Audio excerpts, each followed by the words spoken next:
እናታችን የቅድስት ድንግል ማርያም የልደቷን በዓል የምንዘክርበት ቀን ነውና ኑ ድንግል ማርያምን ከፍ ከፍ እናድርጋት። እንደባካችሁ ባይደንቃችሁ እንኳን አታቃሉት፣ ባይገርማችሁ እንኳን አታርክሱት። ሰላም ያለ ከመቤታችን ነው። እውነት የምንነግረው አንተ ስለመወለዷ መጽሐፍ ቅዱስ ላይ ተጠይቃለህ። አምላክን ወለደች ተብሎ እየተነገረ የተወለደች የት ነው? ሊባኖስ። ለምን?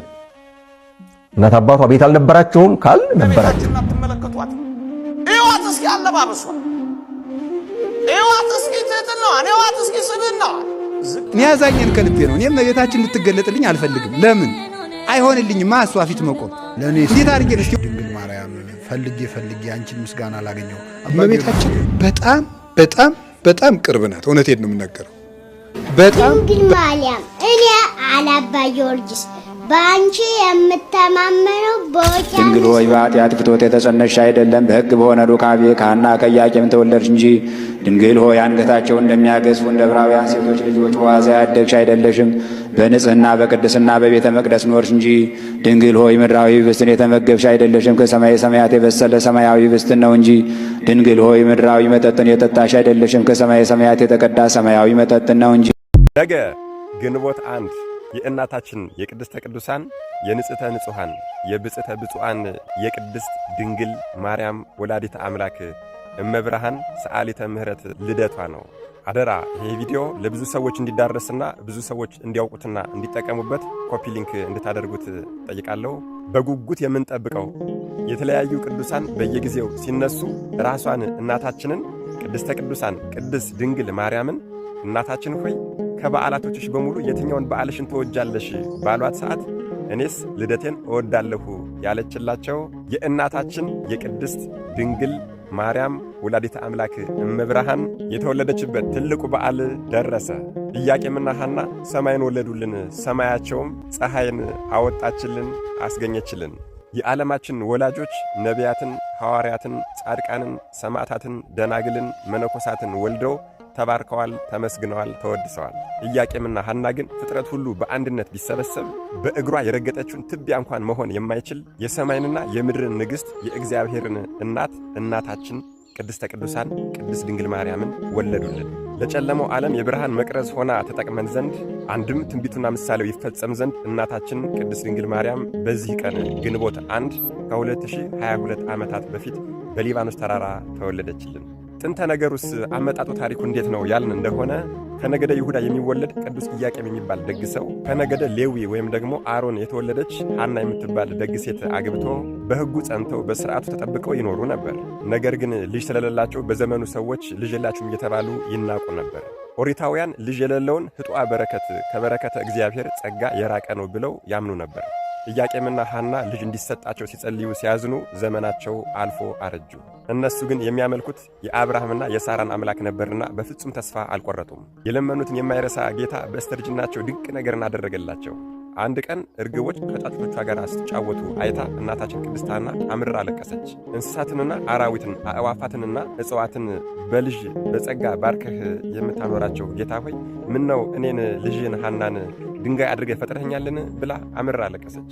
ይህን የተመለከተ አባታችን ቅዱስ ኢያቄምም ወደ ሊባኖስ ተራራ ወጥቶ ለ40 ቀን እየጸለየና እያለቀሰ እየተማለለ ሱባኤ ያዘ።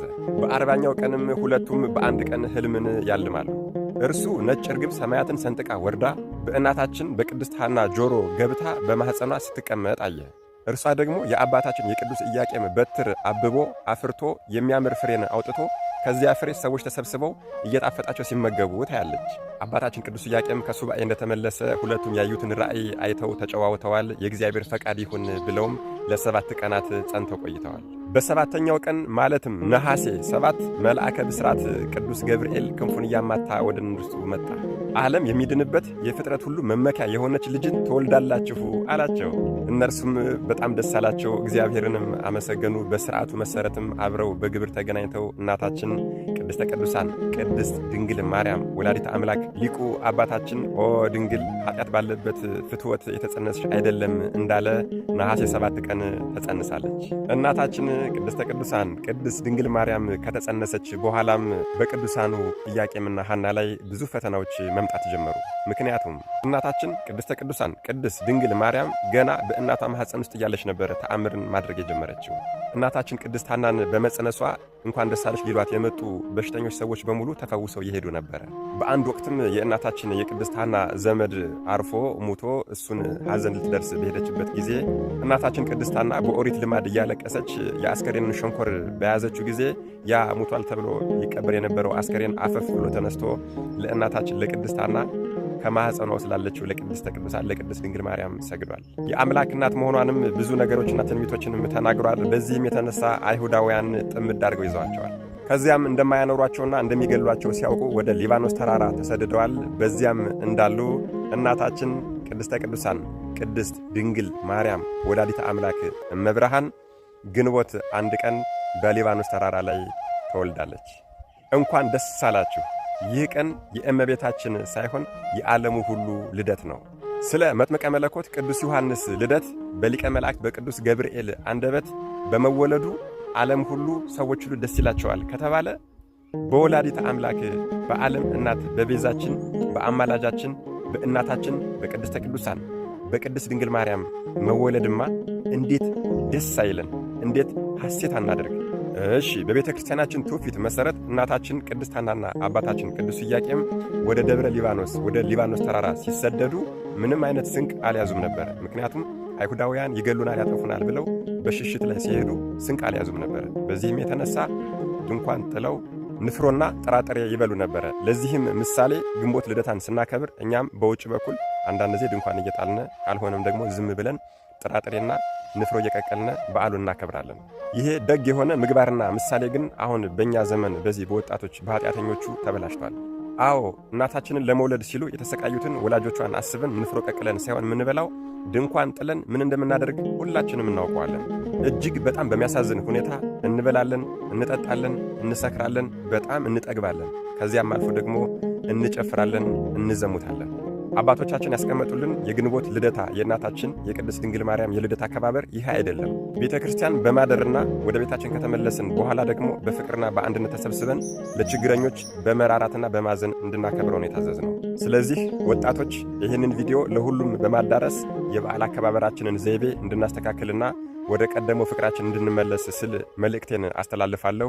መድኃኔዓለም ኢየሱስ ክርስቶስ ከእናታችን ከቅድስተ ቅዱሳን ከቅድስት ድንግል ማርያም ወላዲተ አምላክ እመብርሃን ረድኤት፣ በረከት፣ ምልጃ፣ ፍቅር፣ ቃል ኪዳን አይለየን። አሜን። እናታችን የቅድስት ድንግል ማርያም የልደቷን በዓል የምንዘክርበት ቀን ነውና ኑ ድንግል ማርያምን ከፍ ከፍ እናድርጋት። በዕብራይስጥ ማርያም የተባለች የተመረጠች ድንግል ማርያም በአዲስ ሥርዓት የሆነው ደጇ ሳይከፈት ፍሬዋ የተለቀመ የተዘጋች የተክል ቦታ ገልጾ ሊያነባት የሚችል የሌለ የታተመች መጽሐፍ በነገስታት ላይ ለሚነግስ መቀመጫ የሆነች ኪሩባይት ሰረገላ እናታችን ቅድስት ድንግል እንደው እባካችሁ ባይደንቃችሁ እንኳን አታቃሉት፣ ባይገርማችሁ እንኳን አታርክሱት። በጣም ነው የሚደንቀው። በሰማይ ላይ አውጥቶ ትወልጅኛለሽ ብሎ ሹክ ብሎ መናገር የሚችለው ክርስቶስ መልአኩን ልኮ መሬት ላይ ያወረደው ለምን ይመስላችኋል? በሰማይ ላይ ሁሉን ጣጣቆ ጨርሶ ማውረድ ይችል ነበር እናቱን። ሰማይ ድረስ ያላወጣት መሬት ላይ የምትመላለስ ተአምር እንዳለች ልብ እንድንል። በእጆቹ የነካው እንጨት ሕይወት ከሰጠ፣ የተሰቀለበት መስቀል ሕይወት ከሰጠ እሷ ሕይወት ላትሰጥ ነው? እሷ ታሪክ ላትቀይር ነው? እሷ ሕይወት ላታስተካክል ነው? አረ በትንሹ አትገምቷት። እሷ መንግስተ ሰማያት ታስገባለች። ስሟ እኮ መርህ ለመንግስተ ሰማያት እኮ ነው። ሌሎችም ጻድቃን በመልጃቸው ያስገባሉ እኮ። ተው ክርስቲያኖች፣ ተራ በሆነ ነገር ላይ ጊዜያችሁን አታባክኑ። እውነት የቤተ ክርስቲያናችንን ንጹህ የሆነውን ትምህርት ቁጭ ብለን እንስማ። በዚህም በዛም በሚያወላግደው ነገር ላይ ጊዜያችሁን አታባክኑ። እርግጥ ነው ቀና የሆነ መልስ መስማት፣ የቤተ ክርስቲያኑን ትምህርት ማዳመጥ ግድ ነው። በሰማችሁት ወሬ ሁሉ ባደመጥነው ውርጅብኝ ሁሉ ግን አትረበሹ። እንዴ ስለሷ ተአምር ለማወቅና እሷ እናንተን በምልጃዋ እንዳዳናችኋችሁ እኮ ለማወቅ ተአምረ ማርያም ተገልጦ እኮ መነበብ አይጠበቅበትም። እናንተ ራሳችሁ እኮ ያልተገለጣችሁና ያልተነበባችሁ የሷ ተአምር የተጻፈባችሁ ገጾች ናቸው። ሲጨንቀን ሰላም ለኪ 7 ሰላም ለኪ ያደለው 64 ሐቃተም እንደው በቃ እንደዚያ 7 3 እኮ መድገም እኮ ጥሩ ነው።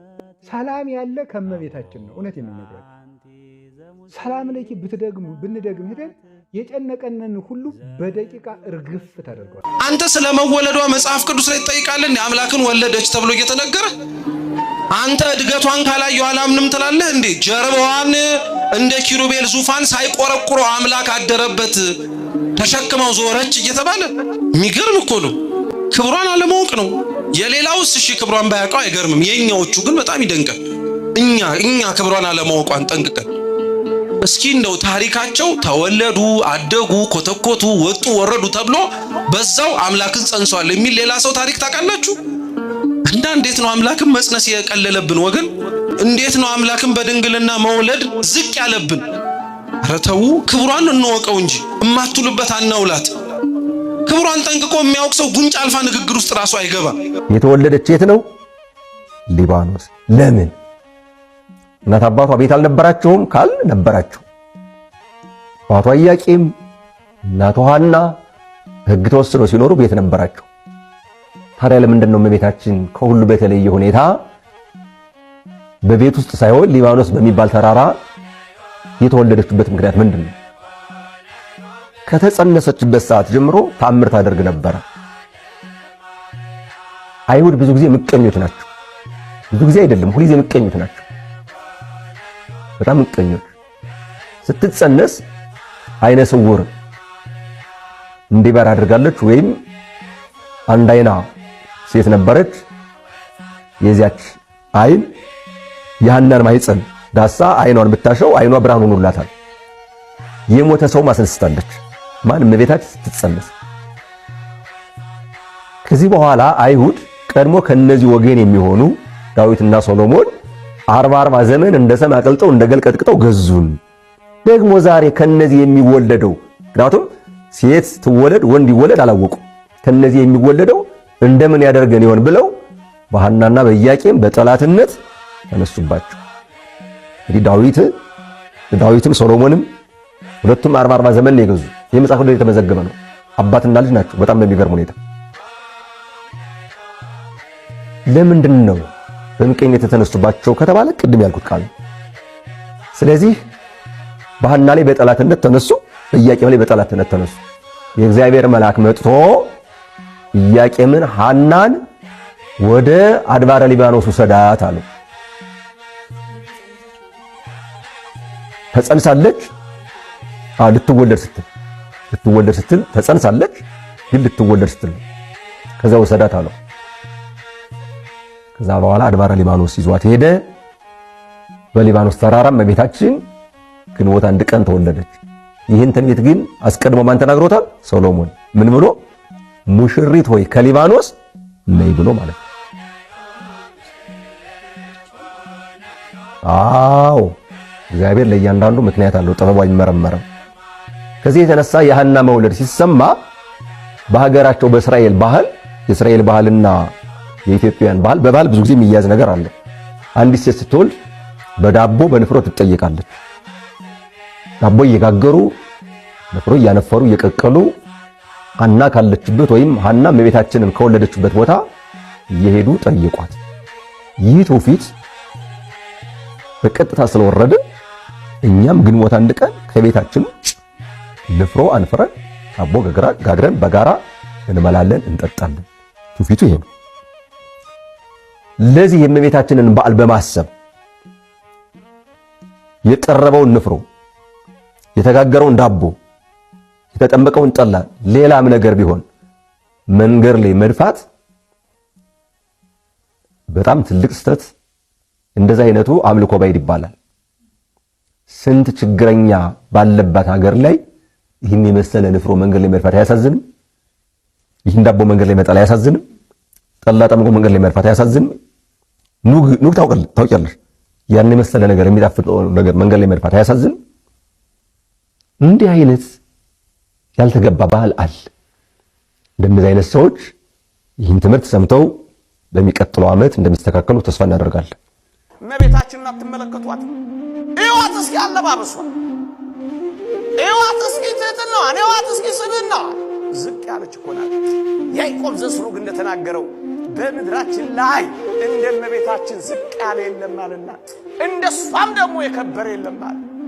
በዝቅታዋ መጠን የከበረች እሷ ብቻ ነች።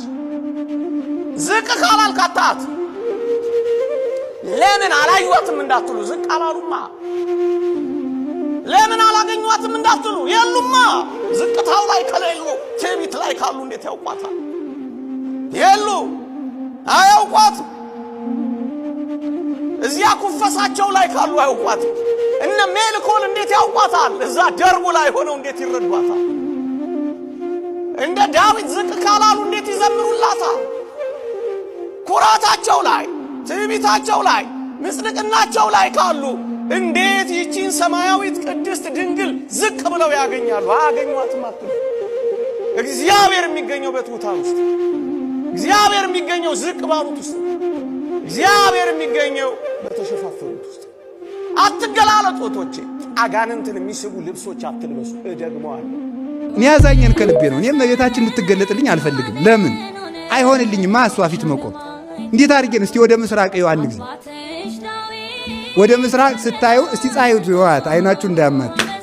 ፀሐይቱን ትክ ብዬ ማየት ካልቻልኩ፣ ምስራቂቱን ትክ ብዬ ማየት ካልቻልኩ ፀሐይ ጽድቅ ኢየሱስ ክርስቶስ የወጣባትን ድንግል ማርያም እንዴት አድርጌ ነው የማያት? ለእኔስ ልዩ ነሽ ድንግል ማርያም፣ ፈልጌ ፈልጌ አንቺን ምስጋና አላገኘው። አባ ጊዮርጊስ ነው ያለው። ፈልጌ ፈልጌ አንቺን ምስጋና አላገኘው ማለት ላመሰግንሽ ፈልጌ እየፈለግኩ ነው። ለአንቺ የሚሆን ምስጋና እስካሁን ፍለጋ ላይ ነኝ፣ እስካሁን አላገኘው። ሶስቱን ደጆች ያልከፈተ የአብን ልጅ አደንቃለሁ ይላል። አንደኛ ከድንግል ማኅፀን ሲወጣ አልከፈተም። ሁለተኛ ወደ ከመቃብር ሲወጣ አልከፈተም። ሶስተኛ ወደ ሐዋርያት ወደ ዘግተው ወደ ተቀመጡበት ሲገባም አልከፈተም። ግን ከሶስቱ ሁለቱ ተመሳሳይ አላቸው። ከዝግ ቤት የወጡ እና ወደ ዝግ ቤት የገቡ ሰዎች አሉ። በድንግልና ጸንሳ በድንግልና ወለደች የሚል ግን መጽሐፍ ቅዱስ ላይ እስካሁን እየፈለግኩ ነው አላገኘውም ይላል። አባ ጊዮርጊስ ፈልጌ ያጣው የሚለው ነገር አለ። ቲሪዮ አለው። እኔ የተጠማሁ ነኝ፣ አንቺ ጽዋ ነሽ፣ ልጅሽ ውሃ ነው ይላል። እኔ ተሻጋሪ ነኝ፣ አንቺ ድልድይ ነሽ፣ ልጅሽ ማረፊያ ቦታ ነው ይላል። እመቤታችንን አትመለከቷት? እዋት እስኪ አለባበሷ፣ እዋት እስኪ ትህትና፣ እዋት እስኪ ስብዕና ዝቅ ያለች እኮ ናት። ያዕቆብ ዘስሩግ እንደተናገረው በምድራችን ላይ እንደ እመቤታችን ዝቅ ያለ የለማልና እንደሷም ደግሞ የከበረ የለማል። በዝቅታዋ መጠን የከበረች እሷ ብቻ ነች። ዝቅ ካላልካታት ለምን አላዩዋትም እንዳትሉ ዝቅ አላሉማ። ለምን አላገኟትም እንዳትሉ የሉማ። ዝቅታው ላይ ከሌሉ ትዕቢት ላይ ካሉ እንዴት ያውቋታል? የሉ አያውቋት። እዚያ ኩፈሳቸው ላይ ካሉ አያውቋት። እነ ሜልኮል እንዴት ያውቋታል? እዛ ደርቡ ላይ ሆነው እንዴት ይረዷታል? እንደ ዳዊት ዝቅ ካላሉ እንዴት ይዘምሩላታል?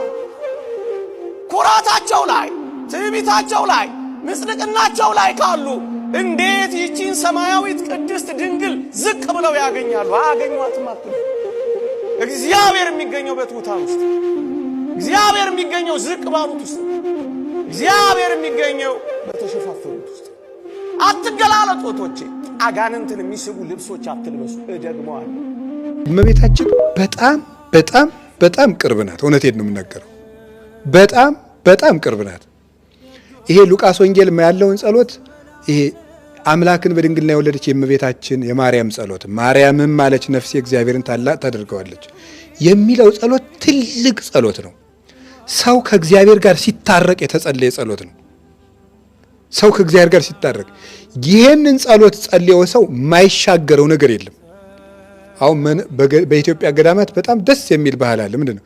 ሰላም ለኪ ሲባል ሁሉም መነኩሴ እንደ ቅጠል እርግፍ ነው የሚል። ጸሎቱ ትልቅ ነውና እዚች ላይ ትንሽ እምነት እንጨምርበት።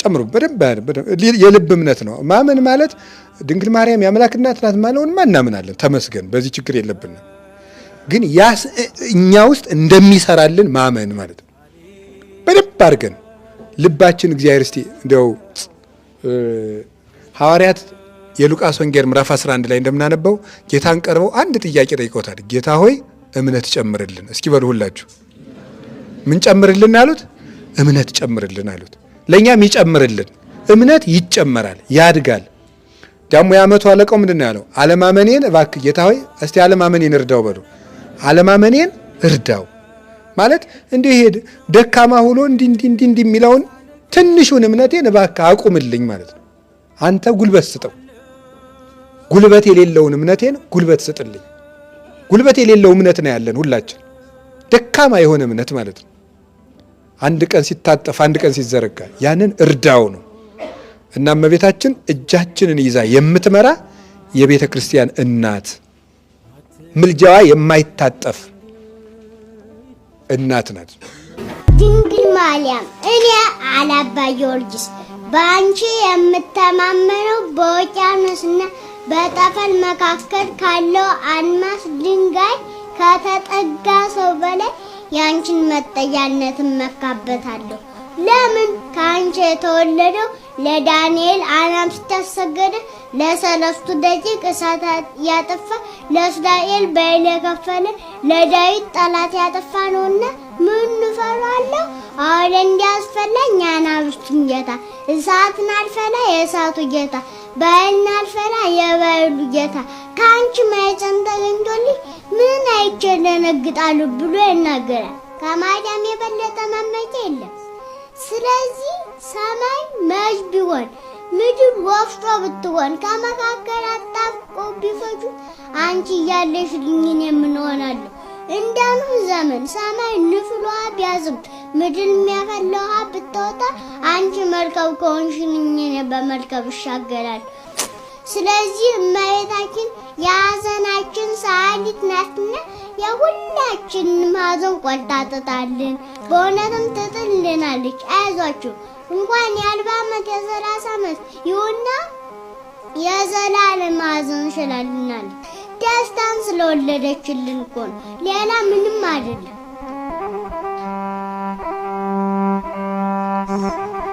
ቃለ ሕይወትን ያሰማለን። ለኔስ